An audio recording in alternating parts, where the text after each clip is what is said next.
Welcome, Dr. James Beckett, Sports Card Insights. This is a box battle episode. Two different products from Upper Deck, one of my sponsors, the 21-22 Hockey Series 1 regular Upper Deck featuring the Young Guns, as well as the 21-22 O-Pee-Chee with the complete 600 card set in there. So again, two different products. I'm going to compare and contrast. First, let me thank the sponsors, not just Upper Deck, but thank you especially Upper Deck for this episode, but also Topps and Panini. They get their opportunities as well. Heritage Auctions, Hugs and Scott Auctions, Mike Stadium Sports Cards, Burbank Sports Cards, Beckett Media, Beckett Grading, Beckett Authentication, as well as ComC.com. These are the two products I'm going to compare. First of all, the O-Pee-Chee. I like the fact that it's a 600 card set in the box, and that's prominently mentioned on the box. Looking, the boxes are similar size, and one's not especially heavier or nicer than the other, very similar. The O-Pee-Chee 18 packs with 10 cards in them, whereas the 21-22 Upper Deck Series 1, also a hobby box. They're both hobby boxes, and that's mentioned on the box. 24 packs of 8 for the Upper Deck, but that's just Series 1, 250 cards in the first series of the base anyway, the 200 regular cards, and then the 50 Young Guns. 49 plus a checklist. And you get 6 Young Guns per box. And I think they probably are very faithful to that, because that's the most prominent thing mentioned on the front of the box, is that it's the home of the Young Guns. And they mentioned that the Young Guns are the most anticipated rookie cards of the year.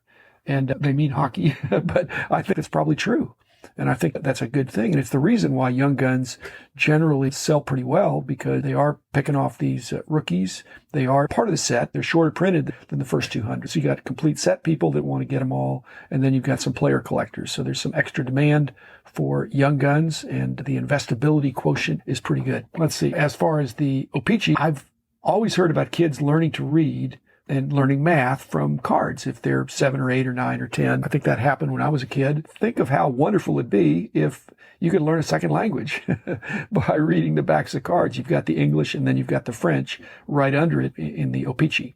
So frankly, I never did that, but then I wasn't collecting O-Pee-Chee cards back when I was a kid. I was collecting Topps for the most part, a little bit of Bowman. Both boxes have the same disclaimer with an asterisk warning us that they may contain some time-sensitive redemptions. That's not a big deal when it's the year of issue, but I find long expired redemptions in the dollar boxes, and if they can tie back to a player, I'll consider it. If not, it's just cardboard that's past its time. Both of the boxes did the same thing in terms of if you pick up the box, and I don't know how many people pick up the box and spin it around and read what's on each of the side panels, but both of the boxes have a kind of cell copy on the side panels of the box. I don't remember, certainly back when I was a little kid, they didn't do that. But 3 different kinds of inserts being touted for the 21-22 Hockey Series 1. On the front, it's talking about new inserts, insert sets, clear picks, electromagnetic, honor roll, Hundo P. On the side, it's look for UD game jersey cards featuring game worn jersey swatches. And on the other side is collect 4 UD canvas cards per box.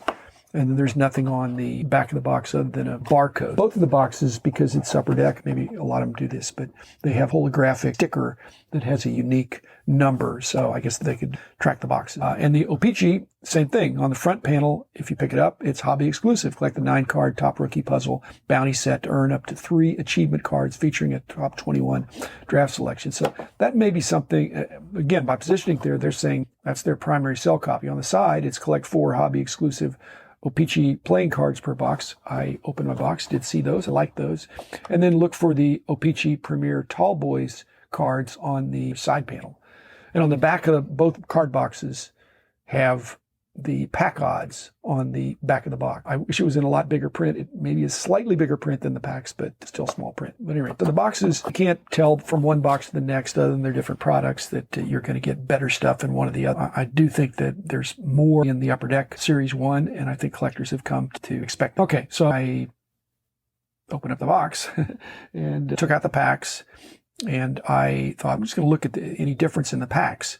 And both have pack odds on the back. The interesting thing to me was she was kind of white print on a black background, and the Upper Deck Series 1 was black print on a white background, which is easier for me to read. On the other hand, if I'd have thrown away the box and opened up all the packs, and if I'd have cut them at the top, cut the wrapper off so I could slide off the cards instead of tearing. So if I cut instead of tore, I could be cutting off part of the info So I was, all of a sudden I was cutting, and then I looked, wait a minute, I'm cutting into the pack odds.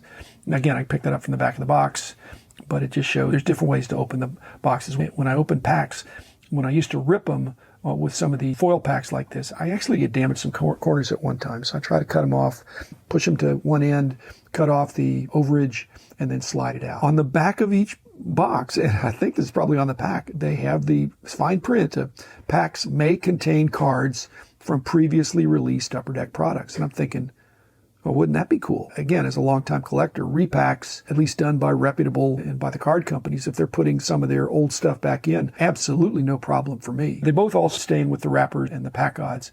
Both of those mention that the pack odds are not specifically for a particular pack. It really works out that way, but that's just their legal language, that the pack odds are for the whole production run. And frankly, that makes it hard to compute of how some of these odds shake out, because you do have hobby and retail and other specialty kinds of distributors. But I would bet that they're making sure that they're meeting their odds. They don't want to get into trouble that way. And so they have no reason to do it. They're going to do exactly what they say, or actually slightly better. Okay, so the base cards for O-Pee-Chee was a 600 card set, but 500 were just regular cards, then 100 special cards that are team checklists and things like that. And the Young Guns, again, the last fifth of it are the Young Guns. So the Young Guns are short prints, one every 4 packs, similar design, similar numbering. So they're really intended to be part of the set, but they're the highest demand cards of the basic card. I'm also trying to evaluate this based on, I feel like I'm the oldest reviewer out there, but when I used to do this stuff when I was on the clock back with the company, when we were doing price guides, this 21-22 Upper Deck Series 1, that product would be much tougher, take a lot longer for myself, our analysts, to price gather for that. There's so many inserts, so many different things, a more complex set. And it suggests that these two products are similar, but they're probably marketed to slightly different audiences. When I'm looking at the Upper Deck Series 1, it's pretty hard for me to tell which inserts are tougher. And so I don't know if other people do like this, but sometimes especially if I'm looking through a dollar box, which would not be cards from this year, but as I'm looking, it's inserts that either are more attractive or more garish or that I haven't seen. And so sometimes I'll pick up stuff like that. But I think you just have to learn which inserts are tougher, because when they're not serial numbered, you just got to look them up, and you just can't look up every one. You just got to have some concept of which parallels are one per pack, which parallels are one per box, which parallels are one per case, and same thing with insert. Okay, looking at the counts for these, I thought, well, I wonder if I could just pretty easily figure out how many of these cards. Rich and I have been doing Pacific with respect to the production runs where they went, and Pacific was pretty much they do a whole bunch of hobby, but maybe an equivalent amount for retail, and that varied by product. So I started looking at the pack odds and trying to figure, I wonder how many cases or packs or cards that Upper Deck did for either one of these products. And a couple ways to get at it. One way, in the honor roll inserts, there's 50 different ones. They're 1 per 12 packs, and they're numbered to 250. So when you multiply 12 times 50 times 250, you get 150,000. Would that be how many packs? Again, that'd just be hobby. That's only 1.2 million of cards if you lie up by 8 cards per pack.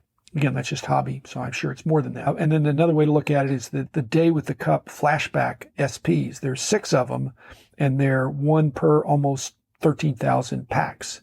So just to get each of the 6, you'd have to have 6 times 13,000 or 78,000 packs just to have 1 copy of each of those SPs. Now, I'm assuming they'd call them one of ones if there was only one, but they're the short prints of a very tough insert. So if there's 2 of each, then you're up to same number, the 150,000. And again, there are other means of distribution for some of these inserts. They come in different ratios according to what product they're in. Still, again, similar, I think, to what Pacific was doing back 20 years ago when Rich and I were checking out. Moving over to the O-Pee-Chee set, just to look at how many cards or packs or cases or boxes. There's 600 base cards. It's difficult when most of these LLs and inserts are not numbered. But if you pick one that is, we know there's numbered to 50, neon green.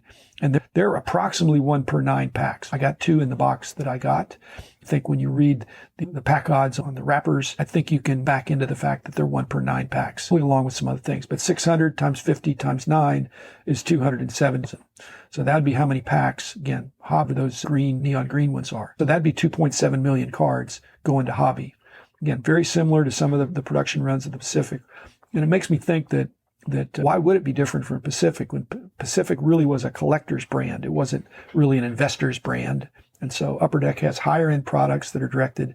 And when collectors are looking at what's the best thing I can get out of this, the best card you're going to get from either one of these products is not as much of a grail. If you got a very high grade of one of the young guns that really hit big, that's probably why the Upper Deck Series 1 is twice as expensive as the O-Pee-Chee. But still, the O-Pee-Chee seemed to be more of a collector set. Collectors would be happily buying packs and boxes, putting their set together and having fun with it. Both these products are not real long on autographs or memorabilia or game use or even serial numbering. It's more, this is a basic set with some parallels and some interesting inserts, both of them, and I liked them. Let's see. I don't know that it's cheating, but when they said they were going to be tall boys, which I love the tall boys for basketball, for hockey, for football, you've got the name it through. What a great legacy for these tall boy cards. They're too skinny. Basically put it to 3.5 inches tall and then shrunk it to keep the same dimensions.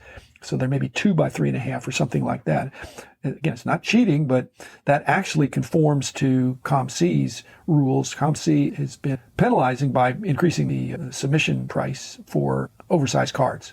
So they're not oversized if they're the same height and narrower, but they don't look as good. To me, they're not skinny tall boy. They're just skinny regular card. Final analysis. Like I said, I think I can get two boxes of O-Pee-Chee for the price of one, and I think that's probably where I would go. What did I get in terms of value from my box? I think I got better value from the Upper Deck Series 1 because it is twice as expensive at least. But if I was going to keep going and complete a set, it'd be the O-Pee-Chee. I'd buy two. I'd still need to buy 4 boxes probably to be close to a set.